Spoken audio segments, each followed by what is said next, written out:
வணக்கம். மாலை முரசு செய்திகளை விரிவாக பார்ப்பதற்கு முன் தலைப்புச் செய்திகள். துரைமுருகனுக்கு சொந்தமான இடங்களில் 23 கோடியே 50 லட்சம் ரூபாய் பறிமுதல். வருமான வரித்துறை சோதனையை எதிர்த்து வேட்பாளர் கதிர் ஆனந்தன் நீதிமன்றத்தில் முறையீடு.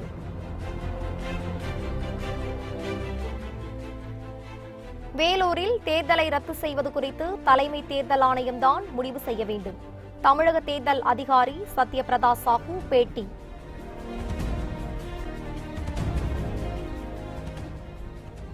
தமிழகத்தில் திமுகவினரால் தான் பெண்களுக்கு பாதுகாப்பு இல்லை என முதலமைச்சர் பேச்சு.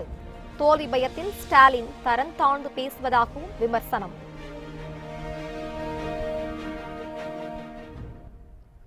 பொள்ளாச்சி விவகாரத்தில் இளம்பெண்ணின் பெயரை வெளியிட்ட கோவை எஸ்பி பாண்டியராஜன் பணியிடமாற்றம். பொள்ளாச்சி டிஎஸ்பி காவல் ஆய்வாளரையும் பணியிடமாற்றம் செய்து நடவடிக்கை.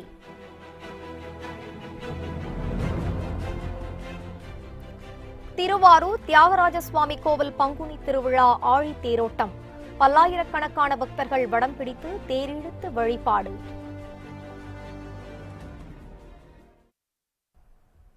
வேலூரில் திமுக பொருளாளர் துரைமுருகன் மற்றும் அவரது நண்பர்கள் வீட்டில் வருமான வரித்துறை நடத்திய சோதனையில் வாக்காளர்களுக்கு விநியோகிக்க வைக்கப்பட்டிருந்த 23 கோடியே 50 லட்சம் ரூபாய் பறிமுதல் செய்யப்பட்டது. வேலூரில் சில தினங்களுக்கு முன்பு திமுக பொருளாளர் துரைமுருகனுக்கு சொந்தமான இடத்தில் நடத்தப்பட்ட சோதனையில் ஆவணம் இல்லாத 10 லட்சம் ரூபாய் கைப்பற்றப்பட்டிருந்தது. இதனையடுத்து அவரது நண்பர்கள் வீட்டில் வருமான வரித்துறையினர் அதிரடி சோதனை நடத்தினர். இதில் பள்ளிக்குப்பத்தில் உள்ள திமுக பிரமுகர் பூஞ்சோலை சீனிவாசனுக்கு சொந்தமான சிமெண்ட் குடோனில் 18 கோடியே 50 லட்சம் ரூபாயும், கல்புதூரில் துரைமுருகனுக்கு நெருக்கமான அஸ்கர் அலி வீட்டில் 5 கோடி ரூபாயும் மூட்டை மூட்டையாக பறிமுதல் செய்யப்பட்டது. மேலும் திமுக முக்கிய பிரமுகர் பெருமாள் வீட்டில் முக்கிய ஆவணங்கள் கைப்பற்றப்பட்டுள்ளதாக அதிகாரிகள் தெரிவித்தனர். அவைகள் அனைத்தும் வாக்காளர்களுக்கு பணப்பட்டுவாடா செய்யப்படுவதற்காக வைக்கப்பட்டிருந்த ரூபாய் என தெரியவந்தது. வேலூர் நாடாளுமன்ற தொகுதியில் போட்டியிடும் தமது மகன் கதிர் ஆனந்தை வெற்றி பெற செய்வதற்காக துரைமுருகன் பதுக்கி வைத்திருந்ததாக தகவல்கள் தெரிவிக்கின்றன. இதனையடுத்து துரைமுருகனுக்கு சொந்தமான கல்வி அறக்கட்டளையில் வருமான வரித்துறையினர் மீண்டும் சோதனை நடத்தி வருகின்றனர். இந்த தொடர் சோதனை மற்றும் கோடிக்கணக்கான பணம் பறிமுதல் சம்பவத்தால் திமுக தொண்டர்கள் மிகவும் கலக்கத்தில் உள்ளனர். வேலூரில் திமுக பிரமுகர் வீட்டில் 5 கோடி ரூபாய் கைப்பற்றப்பட்டதை அடுத்து வருமான வரித்துறை சோதனையை எதிர்த்து சென்னை உயர்நீதிமன்றத்தில் துரைமுருகன் மகன் கதிர் ஆனந்தன் முறையீடு செய்துள்ளார். வேலூரில் திமுக பொருளாளர் துரைமுருகன் மற்றும் அவருடைய நண்பருக்கு சொந்தமான இடத்தில் தொடர்ந்து வருமான வரித்துறை சோதனை நடத்தி வருகிறது. இதில் வாக்காளர்களுக்கு விநியோகிக்க வைக்கப்பட்டிருந்த 5 கோடி ரூபாய் மூட்டை மூட்டையாக பறிமுதல் செய்யப்பட்டது. இதனையடுத்து வருமான வரித்துறை சோதனையை எதிர்த்து சென்னை உயர்நீதிமன்றத்தில் துரைமுருகன் மகன் கதிர் ஆனந்தன் முறையீடு செய்துள்ளார். தேர்தல் சமயத்தில் தொடர் சோதனை நடத்தப்படுவதால் தங்களால் பிரச்சாரம் செய்ய முடியவில்லை என அவர்கள் தெரிவித்தனர். தேர்தல் பிரச்சார பணிகளை வருமான வரித்துறையினர் தடுப்பதாகவும் அவர்கள் குற்றம் சாட்டினர். எனவே வேலூர் தொகுதி வேட்பாளர் கதிர் ஆனந்தனை பிரச்சாரத்திற்கு செல்ல உத்தரவிடுமாறு முறையீடு செய்யப்பட்டுள்ளது. இதனை மனுவாக தாக்கல் செய்தால் விசாரணைக்கு எடுத்துக் கொள்ளப்படும் என சென்னை உயர்நீதிமன்றம் தெரிவித்துள்ளது. இதனால் வருமான வரித்துறை சோதனைக்கு எதிரான வழக்கு விரைவில் நடைபெறும் என எதிர்பார்க்கப்படுகிறது.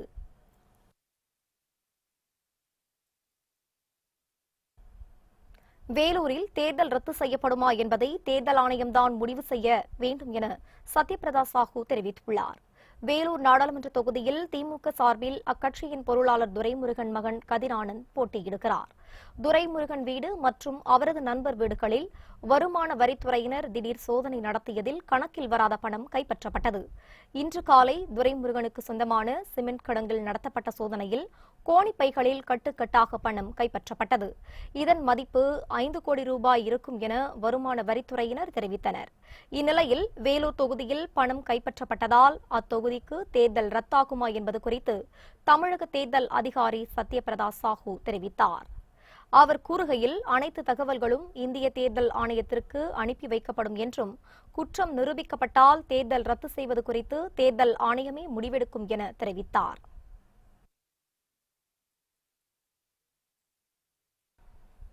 திமுகவினரால் தான் பெண்களுக்கு பாதுகாப்பு இல்லை என முதலமைச்சர் எடப்பாடி பழனிசாமி தெரிவித்துள்ளார்.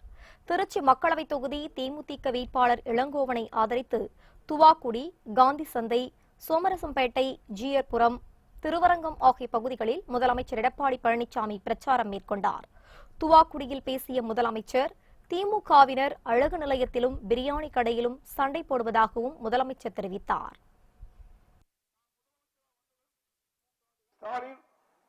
அதிமுக ஆட்சியில பெண்களுக்கு பாதுகாப்பு இல்லைன்னு சொல்றாரு. அத்தனையும் பொய். யாருனால பாதுகாப்பு இல்லைன்னா திமுக காரனால பாதுகாப்பு இல்லை. இன்னைக்கு அழகு நிலையத்தில் போய் திமுக காரர் உள்ள புந்து அடிக்கிறாங்க. எல்லா தொலைக்காட்சியிலும் பெண்கள் பார்த்திருப்பீங்க. பெண்களை எப்படி காலில் உதைக்கிறான்னு பாருங்க. அதேபோல் 4 நாளைக்கு முந்தி ரயில்ல போகும்போது கற்பிணி பெண்ண திமுக செயற்குழு உறுப்பினர் தகாத முறையில் நடந்த காரணத்தினால அவரை கைது செஞ்சு சிறையில் இருக்காரு. அது ஹோட்டல் கடைக்கு போனா நல்லா சாப்பிடுறாங்க, பிரியாணி புரோட்டா சாப்பிடுறாங்க, பணம் கட்டா அடிக்கிறாங்க. அது கட்ட பஞ்சாயத்து பண்ற போறாரு ஸ்டாலின், கட்ட பஞ்சாயத்து போடுறாரு. அது எல்லா தொலைக்காட்சியிலையும் பார்த்தோம். ஆனா இன்னைக்கு எதிர்கட்சியா இருக்கும் போது இப்படிப்பட்ட நிலையினா ஆளுங்கட்சி வந்தா நாட்டு மக்கள் தாங்குவாங்களா? இப்படி அராஜகத்தை மக்கள் பொறுத்துக் கொள்ள முடியுமா? பலம் பொருந்திய அதிமுக கூட்டணியை பார்த்து அச்சமடைந்த ஸ்டாலின் என்ன பேசுவது என தெரியாமல் பேசுவதாக குறிப்பிட்டார்.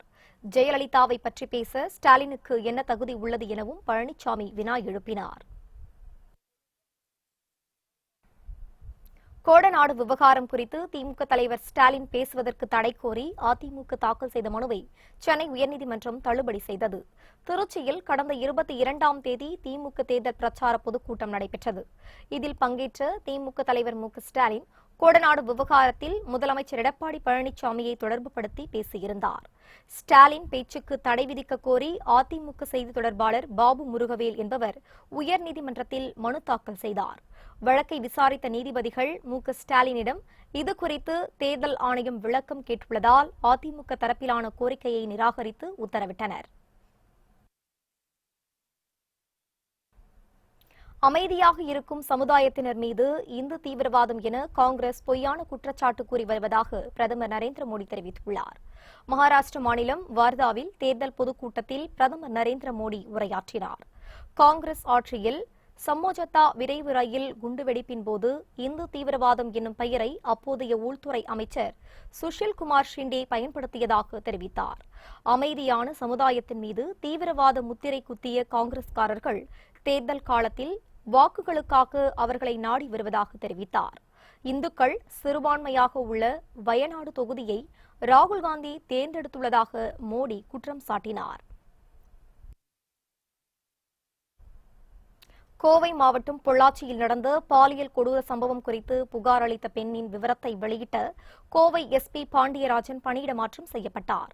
பொள்ளாச்சி கொடூர வழக்கில் மெத்தனமாக நடந்து கொண்டது, பெண்ணின் அடையாளத்தை வெளியிட்டு சட்ட விதி மீறலை செய்தது என பல்வேறு குற்றச்சாட்டுகளுக்கு உள்ளானவர் கோவை மாவட்ட எஸ்பி பாண்டியராஜன்.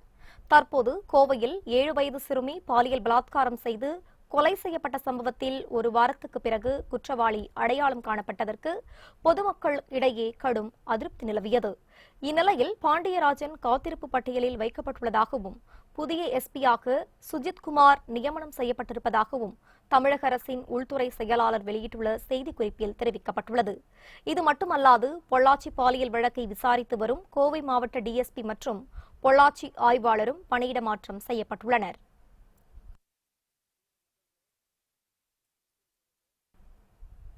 காங்கிரஸ் தேர்தல் அறிக்கை நாளை வெளியிடப்படுகிறது. இதில் பல்வேறு அதிரடி அறிவிப்புகள் வெளியிடப்படும் என்று எதிர்பார்க்கப்படுகிறது. மக்களவைத் தேர்தல் பிரச்சாரம் நாடு முழுவதும் தீவிரமடைந்து காணப்படுகிறது. இதனையொட்டி பிரதான கட்சிகளான பாஜக, காங்கிரஸ் ஆகியவை இன்னும் தேர்தல் அறிக்கையை வெளியிடவில்லை. காங்கிரஸ் தேர்தல் அறிக்கையை தயாரிக்க முன்னாள் மத்திய அமைச்சர் ப. சிதம்பரம் தலைமையில் குழு அமைக்கப்பட்டுள்ளது. இந்த குழு தேர்தல் அறிக்கையை உருவாக்கியது. இதைத் தொடர்ந்து காங்கிரஸ் காரிய கமிட்டியில் அறிக்கை முன்வைக்கப்பட்டு ஒப்புதல் பெறப்பட்டது. இந்த நிலையில் காங்கிரஸ் தேர்தல் அறிக்கை நாளை வெளியிடப்படுகிறது. இதில் பல்வேறு அதிரடி அறிவிப்புகள் வெளியிடப்படும் என்று எதிர்பார்க்கப்படுகிறது. குறிப்பாக அரசுத்துறை வேலைவாய்ப்பில் பெண்களுக்கு 33% இடஒதுக்கீடு வழங்குவது, காலியாக உள்ள 22 லட்சம் பணிகளுக்கு அடுத்த ஆண்டு மார்ச் மாதத்துக்குள் நிரப்புவது போன்ற முக்கிய அம்சங்கள் இடம்பெறவுள்ளதாகவும் கூறப்படுகிறது.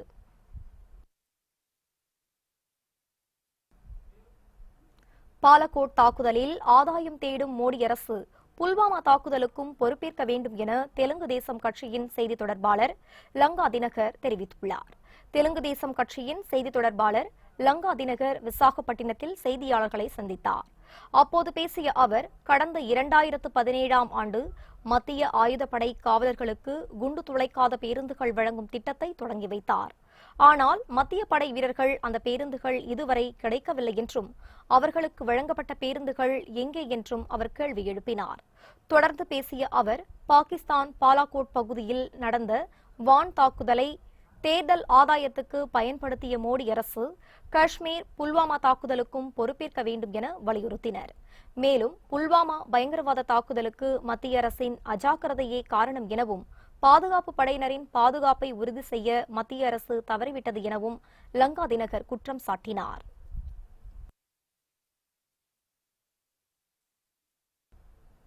திருவாரூர் தியாகராஜ சுவாமி கோவிலில் உலக புகழ்பெற்ற ஆழி தேரோட்டம் வெகு சிறப்பாக நடைபெற்றது.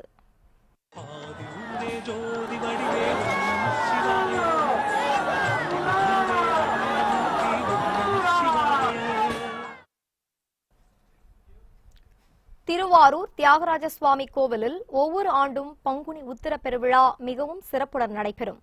இதன் முக்கிய திருவிழாவான ஆழி தேரோட்டத்தில் லட்சக்கணக்கான பக்தர்கள் பங்கேற்பர். அந்த வகையில் இந்த ஆண்டுக்கான ஆழி தேரோட்டம் இன்று நடைபெற்றது. ஆசியாவிலேயே மிகவும் பிரசித்தி பெற்ற 108 அடி உயரமுள்ள ஆழி தேரோட்டத்தை மாவட்ட ஆட்சியர் ஆனந்த் மற்றும் வேளக்குறிச்சி ஆதீனம் நிர்வாக அதிகாரி கவிதா ஆகியோர் வடம்பிடித்து இழுத்து தொடங்கி வைத்தனர். முன்னதாக தேரில் எழுந்தருளியுள்ள தியாகராஜ சுவாமிக்கு சிறப்பு ஆராதனைகள் நடைபெற்றன. தொடர்ந்து 4 ரத வீதிகளில் பலம் வந்த தியாகராஜ சுவாமியை ஏராளமான பக்தர்கள் ஆரூரா தியாகேசா என்ற பக்தி கோஷமிட்டவாறு தரிசனம் செய்து பரவசமடைந்தனர்.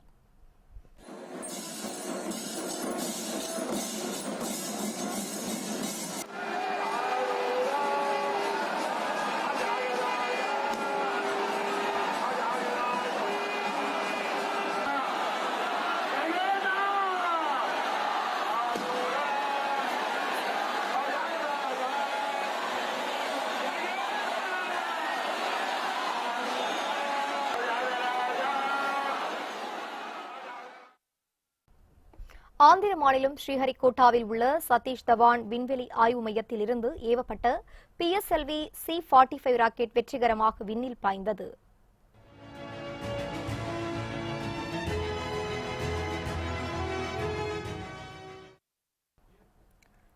இந்திய விண்வெளி ஆய்வு நிறுவனம் PSLV மற்றும் GSLV வகை ராக்கெட்டுகளை தயாரித்து அவற்றில் செயற்கைக்கோள்களை பொருத்தி விண்வெளிக்கு வெற்றிகரமாக ஏவி வருகிறது. அந்த வகையில் தற்போது இஸ்ரோ தயாரித்துள்ள PSLV C-45 ராக்கெட் இன்று வெற்றிகரமாக விண்ணில் ஏவப்பட்டது. இந்த ராக்கெட் முதன்முறையாக வெவ்வேறு புவி வட்ட பாதையில் செயற்கைக்கோள்களை நிலைநிறுத்தும் வகையில் வடிவமைக்கப்பட்டுள்ளது. இந்த ராக்கெட்டில் மின்னணு நுண்ணறிவு செயற்கைக்கோளான எமிசாட் உடன் 28 வணிக ரீதியிலான செயற்கைக்கோள்களும் ஏவப்பட்டுள்ளது.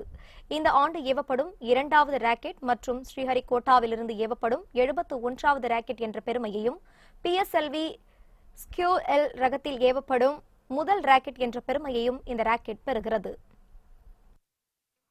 4, 3, 2, ये देखिए प्रज्वलित हो गया RCT रॉकेट. इसके बाद में ये चारों स्टेप ऑन प्रज्वलित हुए हैं और ये एक विहंगम दृश्य. इस समय जो रॉकेट है इन चारों स्टेप ऑन और मुख्य रॉकेट को लेकर आकाश की ओर अग्रसर हो रहा है, अपने गंतव्य की ओर बढ़ रहा है. Perfect normal lift off. All the force. பொதுவாக ஒரே ஒரு புவி வட்ட பாதையில்தான் செயற்கைக்கோள்களை ராக்கெட்டுகள் நிலைநிறுத்துவது வழக்கம். ஆனால் இந்த ராக்கெட்டில் வெவ்வேறு வகையான 3 புவி வட்ட பாதையில் செயற்கைக்கோள்களை நிலைநிறுத்த இருக்கிறது. இது தவிர லித்துவேனியா நாட்டுக்கு சொந்தமான 2 செயற்கைக்கோள்கள், ஸ்பெயின், சுவிட்சர்லாந்து நாடுகளுக்கு சொந்தமான தலா 1 செயற்கைக்கோள்கள் மற்றும் அமெரிக்க நாட்டைச் சேர்ந்த 24 செயற்கைக்கோள்கள் உட்பட 28 செயற்கைக்கோள்களும் சுமார் 505 கிலோமீட்டர் உயரத்தில் விண்வெளியில் நிலைநிறுத்தப்படுகிறது. 29 செயற்கைக்கோள்களும் சுற்றுப்பாதைக்குள் நுழைந்தவுடன் ராக்கெட்டின் 4வது நிலை வேறுபட்ட உயரத்திற்கு இயக்கப்படுகிறது.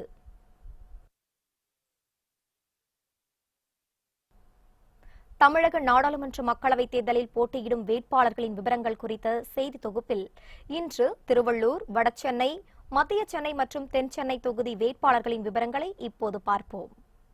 திருவள்ளூர் தனி தொகுதியாக 1951ஆம் ஆண்டு அறிவிக்கப்பட்டது. முதல் தேர்தலில் காங்கிரஸ் வேட்பாளர் மரகதம் சந்திரசேகர் வெற்றி பெற்றார். இதனிடையே கடந்த 2009 மற்றும் 2014ஆம் ஆண்டு மக்களவை தேர்தல்களில் அதிமுக வேட்பாளரான பி வேணுகோபால் வெற்றி பெற்றார். திமுக கூட்டணி சார்பில் போட்டியிட்ட விடுதலை சிறுத்தைகள் கட்சி வேட்பாளர் ரவிக்குமார் 2ஆம் இடம் பிடித்தார். 2019ஆம் ஆண்டு மக்களவை தேர்தலிலும் இந்த தொகுதியில் அதிக செல்வாக்குடைய அதிமுக வேட்பாளர் பி வேணுகோபாலை மீண்டும் களம் இறக்கப்படுகிறார். தற்போது திமுக கூட்டணியில் இடம்பெற்றுள்ள காங்கிரஸ் கட்சியிடம் இந்த தொகுதி ஒப்படைக்கப்பட்டுள்ளது. அதன்படி காங்கிரஸ் சார்பில் ஜெயக்குமார் போட்டியிடுகிறார். இது தவிர அம்மா மக்கள் முன்னேற்ற கழகம் சார்பில் பொன் ராஜாவும், மக்கள் நீதி மய்யம் சார்பில் லோகரங்கனும், நாம் தமிழர் கட்சி சார்பில் வெற்றி செல்வியும் போட்டியிடுகின்றனர். திமுகவின் ஆதிக்கத்தில் இருந்த வடசென்னை தொகுதியை கடந்த 2014ஆம் ஆண்டு மக்களவை தேர்தலில் அதிமுக கைப்பற்றியது. அக்கட்சியின் சார்பில் போட்டியிட்ட வெங்கடேஷ் பாபு வெற்றி பெற்றார். 2019ஆம் ஆண்டு மக்களவை தேர்தலில் வடசென்னை தொகுதியில் திமுக சார்பில் முன்னாள் அமைச்சர் ஆற்காடு வீராசாமியின் மகன் கலாநிதி வீராசாமி களமிறக்கப்படுகிறார். இதன் மூலம் மீண்டும் இந்த தொகுதியை திமுக கைப்பற்ற முடிவு செய்துள்ளது. அதிமுக கூட்டணியில் இடம்பெற்றுள்ள தேசிய முற்போக்கு திராவிட முன்னேற்ற கழகத்திற்கு இந்த தொகுதி ஒதுக்கப்பட்டுள்ளது. அதன்படி தேமுதிக சார்பில் அழகாபுரம் என் மோகன்ராஜ் போட்டியிடுகின்றார். இது தவிர மக்கள் நீதி மய்யம் சார்பில் ஏஜி மௌரியாவும், நாம் தமிழர் கட்சி சார்பில் காளியம்மாளும் போட்டியிடுகின்றனர். தென் சென்னை தொகுதி 2004ஆம் ஆண்டு திமுகவிடமிருந்து அதிமுக வசம் சென்றது. 2014ஆம் ஆண்டு மக்களவை தேர்தலில் அதிமுக சார்பில் போட்டியிட்ட மீன்வளத்துறை அமைச்சரின் மகன் ஜெயவர்தன் திமுகவின் மூத்த தலைவர்களில் ஒருவரான TKS இளங்கோவனை தோற்கடித்து வெற்றி பெற்றார். 2019ஆம் ஆண்டு மக்களவை தேர்தலிலும் அதிமுக சார்பில் ஜெயவர்தனே மீண்டும் களம் காணுகிறார். திமுக சார்பில் கவிஞர் தமிழச்சி தங்கப்பாண்டியனும், அம்மா மக்கள் முன்னேற்ற கழகம் சார்பில் முன்னாள் அமைச்சர் இசக்கி சுப்பையாவும், மக்கள் நீதி மய்யம் சார்பில் ஓய்வு பெற்ற IAS அதிகாரி ரங்கராஜனும், நாம் தமிழர் கட்சி சார்பில் AJ செரீனும் போட்டியிடுகின்றனர்.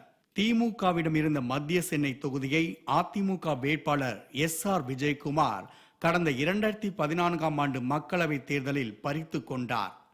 திமுக சார்பில் போட்டியிட்ட முன்னாள் மத்திய அமைச்சர் தயாநிதி மாறன் சொற்ப வாக்குகள் வித்தியாசத்தில் தோல்வியை தழுவினார். இந்த முறை இத்தொகுதியில் திமுக சார்பில் தயாநிதி மாறனே மீண்டும் களமிறக்கப்படுகிறார். அதிமுக கூட்டணியில் இடம்பெற்றுள்ள பாட்டாளி மக்கள் கட்சிக்கு இந்த தொகுதி ஒதுக்கப்பட்டுள்ளதால் அக்கட்சியின் வேட்பாளர் சாம்பால் களம் இறங்குகிறார். தெக்லான் பாகவியையும், மக்கள் நீதி மய்யம் கமிலா நாசரையும் இந்த தொகுதியில் களம் இறக்குகின்றது. தமிழகத்தில் தேர்தல் பறக்கும் படையினர் நடத்திய வாகன சோதனையில் இதுவரை 78 கோடி ரூபாய் பறிமுதல் செய்யப்பட்டுள்ளது. தமிழகத்தில் தேர்தல் நடத்தை விதிகள் அமலில் இருப்பதால் தேர்தல் பறக்கும் படையினர் வாகன சோதனையில் ஈடுபட்டு உரிய ஆவணங்கள் இன்றி கொண்டு செல்லப்படும் பணம் மற்றும் பொருட்களை பறிமுதல் செய்து வருகின்றனர். தமிழகத்தில் இதுவரை 78 கோடி ரூபாய் பறிமுதல் செய்யப்பட்டுள்ளதாக அதிகாரிகள் தெரிவித்துள்ளனர். அதன்படி ஈரோடு மாவட்டம் அந்தியூர் அருகே அத்தானி கைகாட்டி பிரிவு பகுதியில் தேர்தல் பறக்கும் படையினர் வாகன சோதனையில் ஈடுபட்டனர். அப்போது கோபிச்செட்டிப்பாளையத்தைச் சேர்ந்த வியாபாரி சார்லஸ் என்பவர் உரிய ஆவணங்கள் இன்றி 17,65,000 ரூபாய் எடுத்து சென்றது தெரியவந்தது. இதனையடுத்து பணத்தை அதிகாரிகள் பறிமுதல் செய்தனர். இதேபோன்று கரூர் மாவட்டம் சுக்காலியூர் பகுதியில் நடைபெற்ற வாகன சோதனையில் புலியூரைச் சேர்ந்த அருண் என்பவர் உரிய ஆவணம் இன்றி காரில் 5 லட்சம் ரூபாய் கொண்டு சென்றது கண்டுபிடிக்கப்பட்டது. இதனையடுத்து 5 லட்சம் ரூபாயை அதிகாரிகள் பறிமுதல் செய்து வட்டாட்சியர், வருவாய் கோட்டாட்சியரிடம் ஒப்படைத்தனர். அம்மா மக்கள் முன்னேற்றக் கழகத்தின் பரிசு பெட்டி சின்னம் விரைவில் கல்லாப்பெட்டியை துரத்தும் என்று அக்கட்சியின் துணை பொதுச் செயலாளர் TTV தினகரன் தெரிவித்துள்ளார். தருமபுரி நாடாளுமன்ற மக்களவைத் தொகுதி அமமுக வேட்பாளர் P பழனியப்பனையும் பாப்பிரெட்டிப்பட்டி சட்டமன்ற தொகுதி வேட்பாளர் ராஜேந்திரனையும் ஆதரித்து TTV தினகரன் பிரச்சாரம் செய்தார். அப்போது பேசிய அவர், ஜெயலலிதாவின் மறைவுக்கு பின்னர் நகைக்கடையில் அடகு வைப்பது போல தமிழ்நாட்டு மக்களை மோடியிடம் அடகு வைத்து விட்டார்கள் என்று கூறினார். தேர்தல் ஆணையம் தங்களை ஏமாற்றினாலும் உச்சநீதிமன்றம் சென்று பரிசு பெட்டி சின்னத்தை வென்றெடுத்தோம் என்றார். இந்த பரிசு பெட்டி தேர்தலில் வென்று கல்லா பெட்டியை துரத்தும் என்றும் டிடிவி தினகரன் கூறினார். அம்மா மக்கள் முன்னேற்ற கழகத்திற்கு ஆதரவு யாரிடம் சமரசம் செய்து கொண்டாத இயக்கமாகிய யாருக்கும் தலைவரங்காத அறிவுரையாத இயக்கமாகிய அம்மா மக்கள் முன்னேற்ற கழகம் மக்களுக்கு மாத்திரம்தான் நாங்கள் தலைவரங்குவோம், வேறு எந்த கொம்பனுக்கும் தலைவரங்க மாட்டோம் என்பதை நமக்கு சின்னம் கொடுக்காமல் எவ்வளவோ இருந்திருந்த போதும் நீதிமன்றத்தில் தான் நாம் முறையிட்டதை தவிர யாரிடமும் சமரசம் செய்து கொள்ளவில்லை.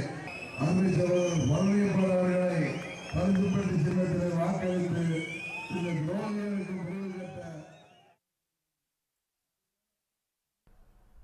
கிருஷ்ணகிரி நாடாளுமன்ற தொகுதி அதிமுக வேட்பாளர் KP முனுசாமி ஊத்தங்கரை பகுதியில் தீவிர வாக்கு சேகரிப்பில் ஈடுபட்டார். கிருஷ்ணகிரி நாடாளுமன்ற தொகுதியில் அதிமுக சார்பில் போட்டியிடும் வேட்பாளர் KP முனுசாமி கிருஷ்ணகிரி பகுதிகளில் தீவிர தேர்தல் பிரச்சாரத்தில் ஈடுபட்டு வருகிறார். அந்த வகையில் ஊத்தங்கரை ஒன்றியத்திற்கு உட்பட்ட காரப்பட்டு, மிட்டப்பள்ளி, சிங்காரப்பேட்டை உள்ளிட்ட பகுதியில் பிரச்சாரம் மேற்கொண்ட KP முனுசாமி அதிமுக தேர்தல் அறிக்கையின் சிறப்புகள் குறித்து மக்கள் மத்தியில் எடுத்துரைத்து வாக்கு சேகரித்தார். இந்த பிரச்சாரத்தின் போது MLA மனோரஞ்சிதம், MP அசோக்குமார் உட்பட கட்சி நிர்வாகிகள் பலரும் உடன் இருந்தனர். கல்யாண வீட்டுக்கு விருந்துக்கு வந்தவர்கள் எல்லாம் ஒன்று சேர்ந்து கூட்டணி போல் அதிமுக கூட்டணி இருப்பதாக மார்க்சிஸ்ட் கம்யூனிஸ்ட் மாநில செயலாளர் பாலகிருஷ்ணன் தெரிவித்துள்ளார். கடலூர் மாவட்டம் பரங்கிப்பேட்டையில் நடைபெற்ற பிரச்சார பொதுக்கூட்டத்தில் அவர் இவ்வாறு தெரிவித்தார். ஒரு கூட்டணி அமைச்ச மாதிரி நீங்க ஒரு கூட்டணி அமைச்சுட்டு என்ன பேசுறா தெரியுமா? இன்னைக்கு எடப்பாடி நாகப்பட்டினத்துல இது கொள்கைக்கான கூட்டணி, திமுக தலைமையில் இருக்கிறது, அது சந்தர்ப்பாத கூட்டணின்னு பேசுறாரு. எது கொள்கைக்கான கூட்டணினே புரியல. அப்ப பிஜேபிக்கு உங்களுக்கும் கொள்கையில உடன்பாடு இருக்குதா? அவங்க போற போக்க பார்த்தா நீங்க அநேகமா கூட்டணிங்கிற மாதிரி தான் இருந்தீங்கன்னு நினைச்சோம்.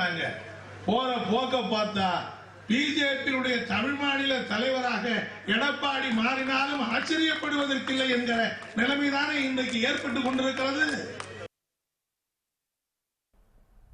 உடுமலை அருகே வெளிநாட்டில் வேலை வாங்கி தருவதாக கூறி மோசடியில் ஈடுபட்ட இளைஞர் வீட்டின் முன்பு பாதிக்கப்பட்டவர்கள் தர்ணா போராட்டத்தில் ஈடுபட்டதால் பரபரப்பு ஏற்பட்டது.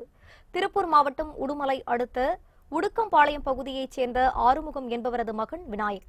இவர் வெளிநாட்டில் வேலை வாங்கி தருவதாக கூறி 60 பேரிடம் சுமார் 3 கோடி ரூபாய்க்கு மேல் பணம் வாங்கியுள்ளார். பின்னர் ஒரு சிலருக்கு மட்டும் வேலை வாங்கி கொடுத்துள்ளார்.